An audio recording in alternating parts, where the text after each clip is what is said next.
Whether you're in North or South Carolina or anywhere else in the world, enter the Cat Cave with D. White and Shannon Smith, a part of the Keep Pounding Podcast Network, powered by the Fans First Sports Network, where you can find shows such as Winning the Division, hosted by Ryan Smith and NFL alum Ben Troop, along with Inside the Vault. And do not forget, Believe in Panthers on the Believe Network, hosted by Desmond Johnson, the founder of Tobacco Sports Radio and the all-time leading rusher in Carolina Panthers history, Jonathan Stewart.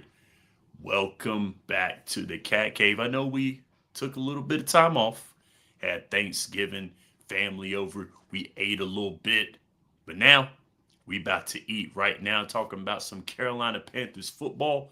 I'm your host, Shannon Smith, aka Podcast Smitty, holding down Western North Carolina. And I'm joined once again by the beast from the Northeast North Carolina, Pasquotank County's own D. White. My brother, how you doing? I'm good, man. Good. Just getting off work. Ready to talk some Carolina Panthers. Kind of hype, bittersweet last 2 weeks. We're going to see what we get into today. Oh, definitely. Before we get into that, man, just want to know, how was your Thanksgiving? It was great, man. Got to eat, got to work out a lot. Worked out a lot because I ate a lot. And, my girls were happy. That's all I could ask for. Definitely, man. That's good to hear. Good Thanksgiving over here in Western North Carolina. Deep fried a turkey for the Mm, first time on my own. And it mm. turned out pretty good. So very happy about that. Glad that the family and the friends enjoyed everything. Back to good here, back to normal, getting ourselves transitioned into Christmas. But before we get into that, of course, we missed last week's game. And we're going to talk about this past week's game, as we had some highs, we had some lows, and then we had some highs. So, of course, the last time we left off, we were getting ready for the San Francisco 49ers. Yes, I divulged to everybody that that was my childhood team. And, of course, Monday Night Football, big time crowd. It was a big crowd in Levi Stadium. Unfortunately, our Carolina Panthers fell short 20-9 in Levi, a game dominated by Christian McCaffrey, over 100 yards 100 yards rushing and receiving together. One thing about that game that stuck out to me is that this game right here was a winnable game for the Carolina Panthers. There was a lot of turnovers on the side of the San Francisco 49ers, but some missed opportunities in the game, which is why the Carolina Panthers fell short. But what made me smile, and what made D smile as well too, is that they rebounded on a short week. Might I add, on a short week. Like Jay Stu said in Believing Panthers, they went back home, enjoyed the family, had some Thanksgiving, got a little bit of rest, went on home. They played in front of some people that loved them, in front of family, in front of friends, and that resulted in a 31-28 victory over the St. Louis Rams, propelling the Panthers to a 7-6 record, a over 500 record going into the bye week. Now, we're going to combine the two games, of course. We're going to talk about what Panthers did right, what they did wrong, what's been going on, and the status of the team. We're going to go into that. But D, just your thoughts on these two games. Go ahead. Hell of a bounce back. Um, 49ers game just seemed like we were overwhelmed. Shoddy play calling, players not playing to their potential. And then you get to the Rams, and it's like everybody is going ham. Like, receiver catching, running backs, both of them were running. Bryce is dealing. It was pretty cool to see. I was pleasantly surprised. The defense, they were shorthanded, but they still came up big. Mike Jack pick six, Nick Scott interception, Derek Brown playing out of his mind like he usually does. It was a hell of a bounce back. It was dope to see. Now we got national media talking about us again. We just gotta keep going. We gotta see what we can do. And that's a good way to look at it too. It was a big bounce back. Looking at both games, you basically saw two different teams to me. They had the same DNA, but what you look at here in these games is the fact that, of course, the offense, oh, it had some good looks to it. Of course, in the 49ers game that I kind of looked at on the offensive side of the ball is that it looked like they didn't go to the running game. Looked like they were trying to stay with the passing game a little too much. And I think that's what kind of perturbed me a little bit about the 49ers game was the lack of the running game. No lack of Rico Dowdle, lack of Chuba Hubbard. Didn't carry the ball, but there was passing going on. Bryce had some miscues at the quarterback position. Brock Purdy had some miscues. Threw 3 picks in the first quarter alone. And getting beat in a turnover battle and not winning the game was very discouraging to me because there were obvious miscues on that 49ers team. Christian McCaffrey held that squad on the offense together, but the Panthers just didn't run the football. But in the game against the I want to call them St. Louis, they're not St. Louis, the LA Rams, with them, the Panthers ran the football. And one of the things that Des talked about in Believing Panthers was Mother Nature helped out the Carolina Panthers a lot, bringing the rain, which grounded the Carolina Panthers offense to where they ran the football, to where Chuba Hubbard ran the football effectively, to where Rico Dowdle added on to it over 100 yards between the two. So the running game was in full effect against the St. Louis Rams this past week. But then Bryce Young, 3 touchdowns in that game. Very effective passing. Another another game-winning drive. I mean, another drive that got them ahead. Clutch Gene. That clutch Gene coming out of there. That ice in the veins going on. I like what I see with that Carolina Panthers team propelling them to 7-6. Though the lack of the running game in San Francisco made up for it against the Los Angeles Rams. But talk about this quarterback play for me, D. Seeing Bryce Young do what he did, as opposed to the San Francisco game, to the Rams game. Got to respect that man now, don't we? Definitely. I mean, it's like you said, the running game was going. So, I mean, that made it easy for everybody. And against 49ers, we didn't really run it at all, basically. So, the threat of Chuba, who's finally healthy, the threat of Rico, who's, you know, over 800 yards rushing. I mean, just the threat of having them on the field. And then Bryce, Willen, and Dillon, three very nice touchdowns, layered to Tetaroa, the dot to Coker. I mean, the almost like assist from Curry to Chuba. It was just good. I mean, we saw Alabama Bryce, so it was really good to see. Both both both aspects of the offense were clearly going, and that contributed to the win. So I mean, it's hard to poke any holes in the game when you do good. Only thing I noticed that uh, between this game and the last game, it seemed like they leaned more on Coker than they did Leggett. But I mean, clearly that's working out, so you can't really be too mad at that either. So I mean, that's all I got.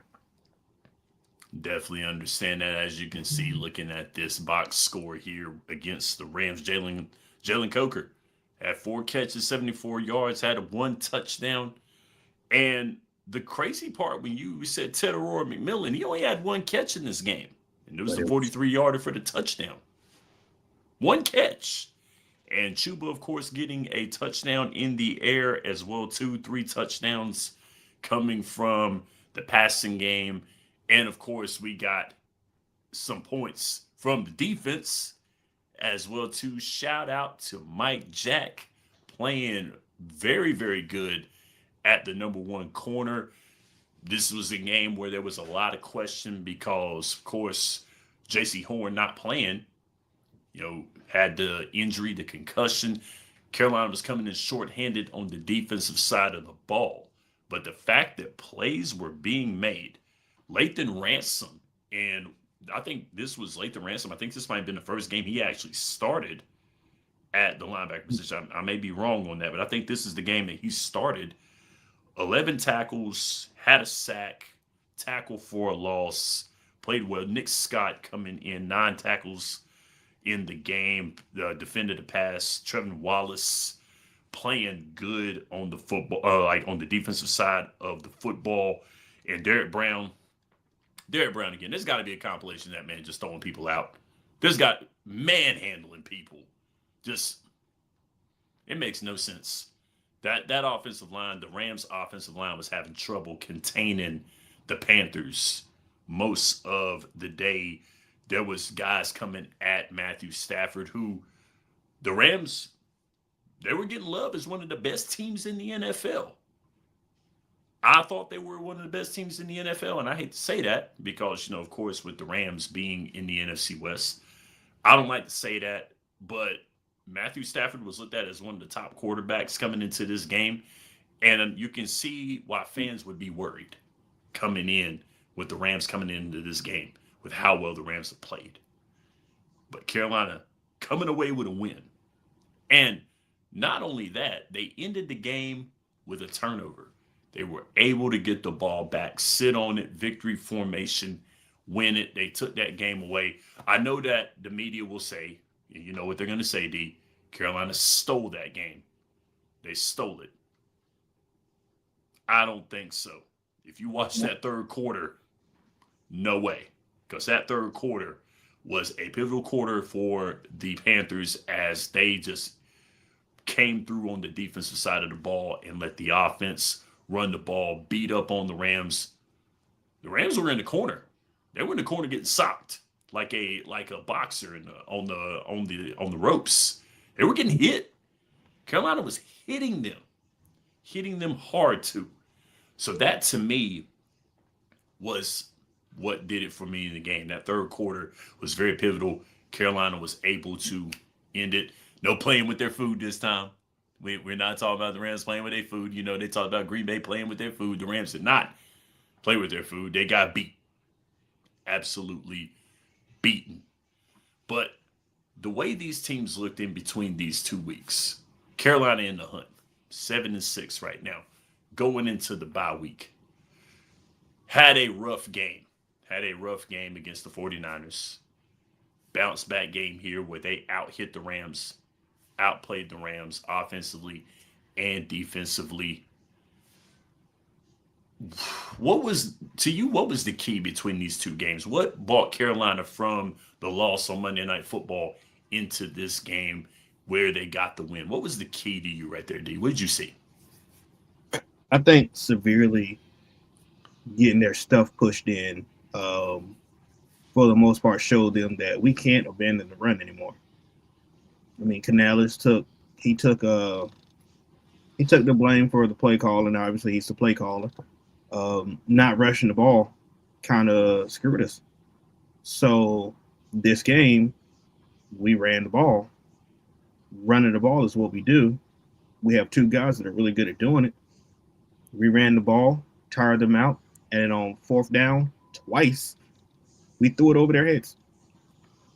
That's the biggest thing, the play calling. The ability to trust your quarterback, which sometimes it seems like it's been kind of shoddy. Sometimes it seems like he's been trusting Bryce. I don't want to say trusting him too much, but it seems like the play calling has kind of been lackluster sometimes, or it's been missing pieces. So when we need to run, we're throwing. When we need to throw, we're running, and it's just been really inconsistent. And I think this game, it was the perfect blend because clearly they couldn't stop us. Now, granted, we couldn't really stop them too often. It was a really, really good shootout. To me, it was the best game of the week again. But it was it was great to see that we got some consistency on the offensive side of the ball. Players were hurt, but I mean they stepped up. Coker stepped up. He showed the promise that he's been showing since we got him undrafted. Uh, Shoot, Mitchell Evans, he did great. Leggett, I mean, he caught his only pass, but it was what, a yard or two. Tommy Tremble, who had the big catch for us the other week, one catch. I mean, everybody. It's not that we expect big games from everybody. We just expect you to do your job. And this game, people did their job. Bryce went to play. He went to play. He did his thing. He was great. 206 yards, 3 touchdowns, no interceptions. Um, Him showing that confidence and the play calling was just that. That's what brought this team this win. Bryce put the game on his shoulders. He played smart. He didn't put the ball in anywhere that you wouldn't expect him to. It was he threw 75%. 3 different players got touchdown. I mean, it's great. Play calling was great. Bryce was great. Run game was great. Offensive line great. Defensive line great. It was all good. I mean, you got to expect it with Devontae Adams and Matthew Stafford, but we did what we did. We came out with a win, and again, a reminder: we have a great kicker. The young man Ryan Fitzgerald, definitely the rookie handling biz. He sure does. But getting to what you were talking about in the passing game, I liked when you brought that up. It was a shootout because it was like back to back scoring. You had the Rams taking the lead with Devontae Adams, who's just been playing well at that second receiver spot with the Rams. Then Chuba Hubbard coming in tying the game with the receiving touchdown. Going back to Mike Jack's interception, that was wonderful, giving Carolina the lead. To me, when I saw that play, I said Carolina's got it. I thought that was it. I think that was a wrap. Like Mike Jack has been due. He's been knocking on the door. He dropped an interception. I believe it was 2 weeks ago. He dropped a INT. But Mike Jack's been knocking on the door. He got him one. Man, my man scampered for 48 yards. Got it. We get the touchdown to get the Panthers the lead, tie the game up. Devontae Adams, surprise, surprise, doing that. Then, of course, Ryan Fitzgerald, his greatness, 17-14. Then Blake Corum, who took a good bit of carries and got more yards than Kyron Williams, which was very surprising in this game. He got the touchdown. And then Jalen Coker, who is a big kid. You got to remember, my man's 6'4", big boy. So he's big. And young, too. There's no reason why you can't fall in love with that size and how big he is and how strong he is. He showed it on the touchdown catch, getting Carolina lead 24-21. Then Kyron Williams getting into the end zone, 28-24. And then Tedroy McMillan with his lone catch, giving Carolina the lead 31-28. And then the defensive stand causing the turnover, getting the win. It was a back and forth game. It was a shootout game. It was very entertaining. It was fast paced. It was in your face. It was a great expose for both of these teams. But once again, Carolina on the defensive side of the ball, getting Matthew Stafford to commit 3 turnovers in this game, 2 picks, and then the fumble that gave them the game. Matthew Stafford was touted as the better quarterback in the NFL right now. He was touted as one of the top quarterbacks in the league, and rightfully so. He's got one of the best receivers in the league in Puka Nacua, who was a gem. Yes, absolutely. He's got Puka Nacua, who is a gem right now, late draft pick, and has played his tail off in his young career. He didn't even get into the end zone. Now, he made that great catch. Now, he made that wonderful catch, which, look, it's Puka, y'all. It is what it is. You can't keep great playmakers from just making plays. That's what he does. That's Puka. That's just how he is. He's a baller. That man can ball. But also, too, he didn't get in the end zone. They kept him out of the end zone. They kept him at bay. Bryce Young threw 206 passing yards up against Matthew Stafford, who threw 243. He's used to having 300-yard games, 4 touchdowns. Did not get that against Carolina Panthers. He threw his first 2 picks in 300-some passes. He's not throwing a turnover until he played the Panthers. And that's predicated to the defense getting after the quarterback, causing disruption in that backfield, and not letting him get comfortable in the pocket. So kudos to this Carolina defense. Kudos to the front 7 getting in his face. Kudos to the defensive backfield for covering 2 very, very talented receivers, grounding the game and getting after it. That was incredible. Great way to close out playing. Also, or almost close to closing out playing the whole NFC West. They got Seattle in 2 weeks. So I'm hoping that that's a win. That would be great. The bye week is coming up. Getting past these 2 games with San Francisco, a loss to San Francisco, but getting a much needed win. This Rams team, Carolina was not supposed to beat. Once again, Carolina beating squads they're not supposed to beat. I'm not saying the Rams slept on Carolina. I don't think they did. Carolina outplayed them. That's what Carolina did. Now, we're focusing on the bye week because we don't have Panthers football this weekend, everyone. We get a break. We get to watch the rest of the league. We get to see what we've got coming up because, of course, surprise, surprise, we've got the Saints in the next 2 weeks. We all know what happened when Carolina saw the New Orleans Saints at home. The Saints came away with the win 17-7, but this is the bye week. D, you're the Panthers. You're inside with the Panthers. What is your main focus on this bye week? Rest. Get JC back. See the status of Robert Hunt. Get Trevon Merrick back. I mean, right now it's just we can't. We learned from earlier this year. We can't afford to take days off. We're not that team yet. So get our guys back. Get healthy. Get Roseboom back. I mean, play smart, be healthy. I think that's what we're focused on. Let's let everybody else in the NFC play. Hopefully it's a Bucs loss. The Jets beat the Falcons, so that was great too. So I mean, we're still, on the higher end of the NFC South. So that's always great.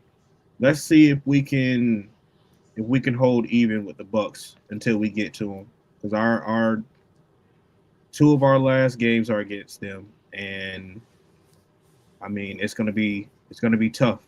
They're the champions in the NFC South for a reason. They've beaten us constantly, but I think. Let me step back. I'm gonna ask you this: if the Panthers can get 1 or 2 more wins, do you think this season is a success even if they don't make the playoffs? Yes, absolutely. It has to be, and I'm glad you asked that question because look at the stride that Carolina has made as opposed to 2 seasons. I don't want to be that guy that says, "Oh, well, this was the formula all along." A lot of us didn't know that this was the formula. You're getting past the mess of 2 head coaches that were gone. And I love what Jay Stu said on Believe in Panthers this week. Dave Canales, this is his second year. He's calling plays this year. He's head coaching and calling plays. So that's very interesting with him. He's calling the plays on the offense. We were having when we had other coaches, when Frank Reich was here, Frank Reich didn't know who he had calling plays. It was him calling plays. Then you go to the offensive coordinator. Then you go back to calling plays. It was back and forth, back and forth, back and forth. This year, Carolina has something they haven't had in a long time, and that's consistency. They have been consistent. They have been consistent with who they have calling plays. They've been consistent with the fact that this team has just played entertaining football. Like like the last season when Ryan and I were doing this show, and Ryan will tell you, Ryan and I were wondering who actually ran this squad. We were wondering. We were sitting back saying, who has this squad? What is this squad doing? What are the plays? Who's calling plays? Who's doing what? But now that Carolina they're consistent. They're being consistent with their play calling, with their defense. They're being consistent, and guys are playing. Guys are playing. They're going out there and they are playing. They're going out there and they are winning. Yes, there have been some blunders on this team.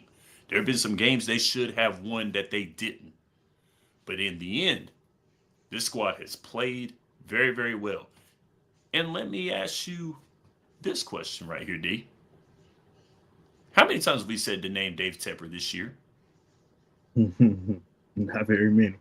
Did Dave Tepper tell us what he was going to do this year? Yeah, he did. He told us what he was going to do this year. And what did he do? He kept his word. He kept his word. That man sat back there and let Dan Morgan handle his business. Kudos to Dave Tepper. I know my man Ryan has given Dave Tepper a lot of flack. I have too. When we were doing this show last year, we gave him a lot of flack. But let us all look at Dave Tepper and say, hey, we're sorry. We're sorry for not believing you. We're sorry for doubting you. Sorry. I'll be the first to say it. But go ahead. I just want to add this. Okay. In years past, he had a head coach and a general manager that he could probably beat up. You can't do that anymore. You look at Dan Morgan wrong with those eyes, and like he's staring at you, like it's gonna intimidate you. Like you gotta step back. Let's just be honest. I agree. I agree. That is a very intimidating man, Dan Morgan is. Yes, he is. He's roamed that line.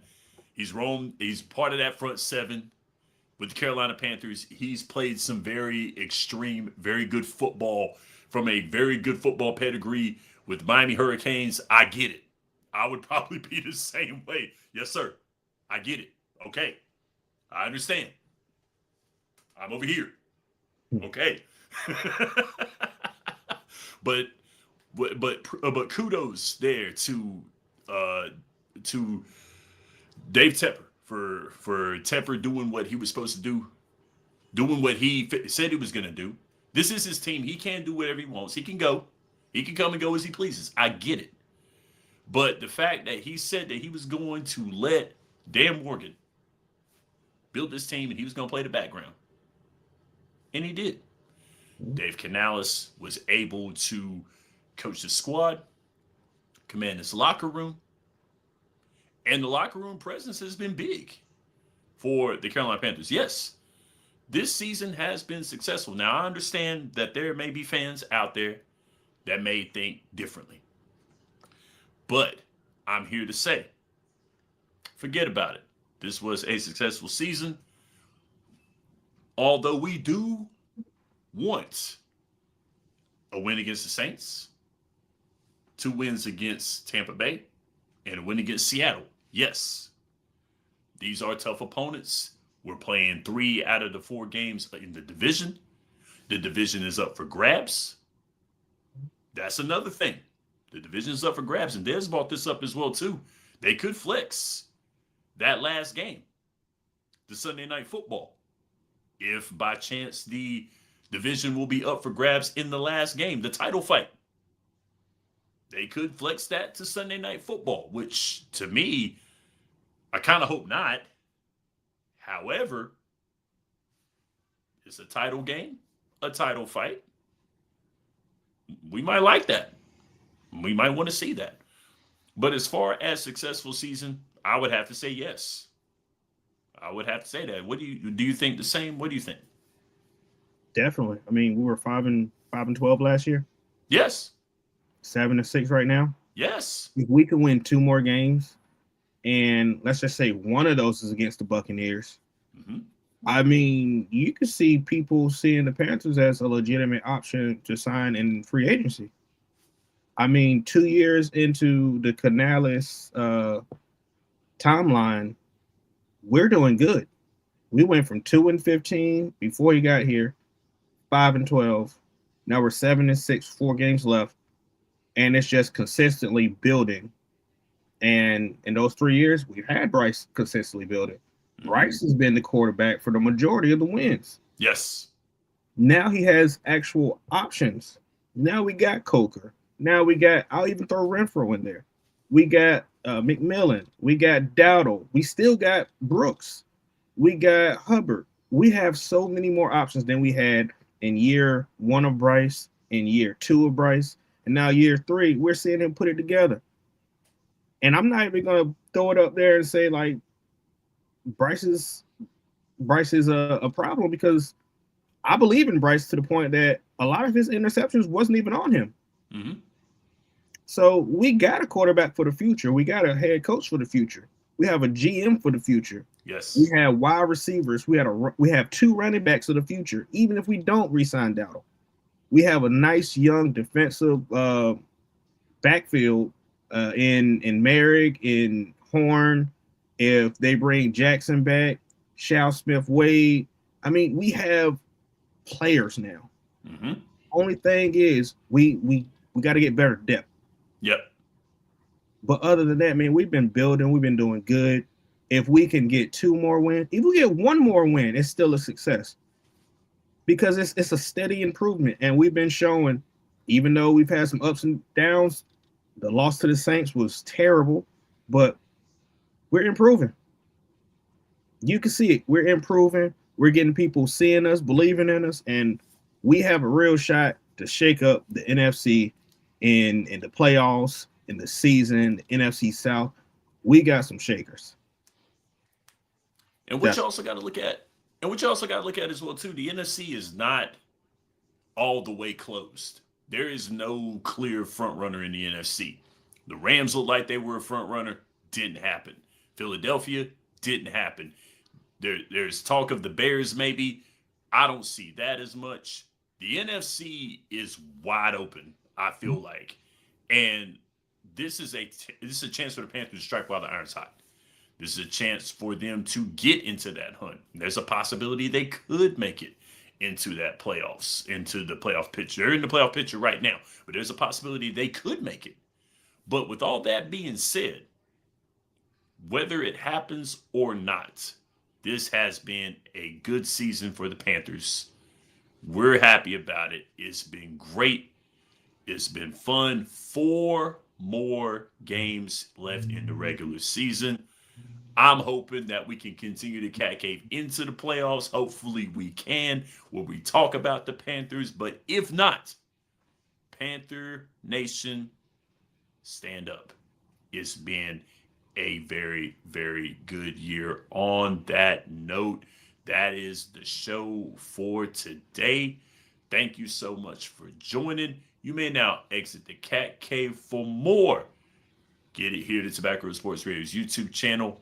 Get it here to Keep Pounding Podcast Network, powered by the Fans First Sports Network. Keep it going. Keep watching Believe in Panthers. Keep watching Inside the Vault, winning the division on the Keep Pounding Podcast Network. For D. White, I'm Shannon Smith. Go Panthers. Keep pounding.